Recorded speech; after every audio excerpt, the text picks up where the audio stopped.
Salut à tous, le journal du foot de ce lundi 20 avril. L'actu du mercato avec ses rumeurs. Mauro Icardi reste dans le flou total concernant son avenir. Prêté cette saison par l'Inter Milan au PSG, l'attaquant argentin ne sait pas encore si le club parisien lèvera l'option d'achat le concernant cet été. Tout dépendra aussi de sa volonté. Une chose est sûre, Icardi intéresse toujours la Juve pour la saison prochaine selon la Gazzetta dello Sport. Le club turinois ne compterait plus sur Gonzalo Higuaín et chercherait une solution pour s'en séparer. Autre rumeur qui se confirme, Ousmane Dembélé a bien la cote en première ligue.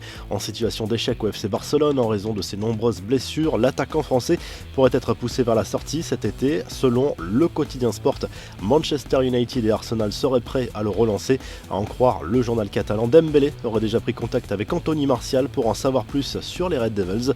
Autre attaquant sur le départ, Harry Kane chercherait bien un nouveau défi pour la saison prochaine.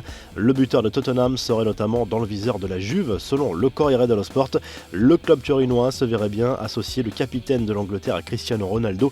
Le journal italien précise tout de même que les Spurs devraient réclamer bien plus que 100 millions d'euros pour son capitaine, actuellement sous contrat jusqu'en 2024.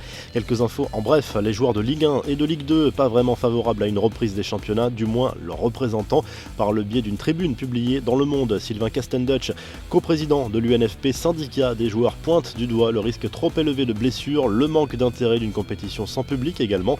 Dans le même temps, les clubs de Ligue 1 sont étranglés financièrement avec l'arrêt des compétitions, comme l'explique l'équipe. À Lyon, Marseille, Saint-Etienne, Monaco, Bordeaux et même au PSG, les dirigeants ont engagé en coulisses des discussions pour réclamer à leurs joueurs des efforts ponctuels ou plus durables pour résister à la crise liée à la pandémie de Covid-19. À Marseille, les dirigeants marseillais souhaiteraient réduire les gros salaires de l'effectif sur la durée restante des contrats, mais certains cadres s'y opposent, notamment Steve Mandanda, Dimitri Payet et Florian Thauvin, plutôt réfractaires à une baisse des salaires sur le long terme.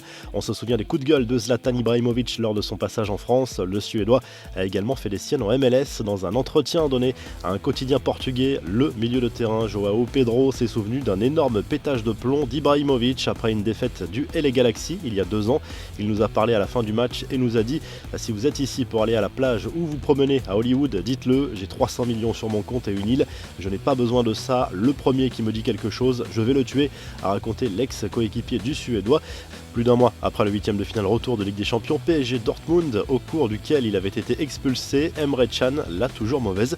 Le milieu de terrain de Dortmund en veut à l'arbitre et à Neymar. Je ne comprends toujours pas, Neymar s'est juste jeté sur le terrain, si ça vaut un rouge, il peut y avoir 15 expulsions à chaque match, a lâché le joueur du BVB lors d'un entretien pour Sport Bild. En Italie, Leonardo Bonucci, lui, s'est retrouvé au cœur d'une polémique pour une photo postée par sa femme sur les réseaux sociaux, mettant en scène sa famille regroupée pour fêter l'anniversaire d'un de ses enfants pendant le confinement.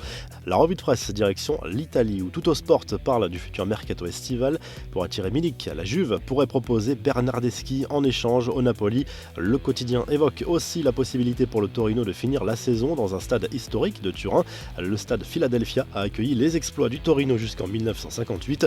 En Espagne, Marca parle d'un accord de principe enfin trouvé entre la fédération et la Ligue espagnole pour la reprise de la Liga.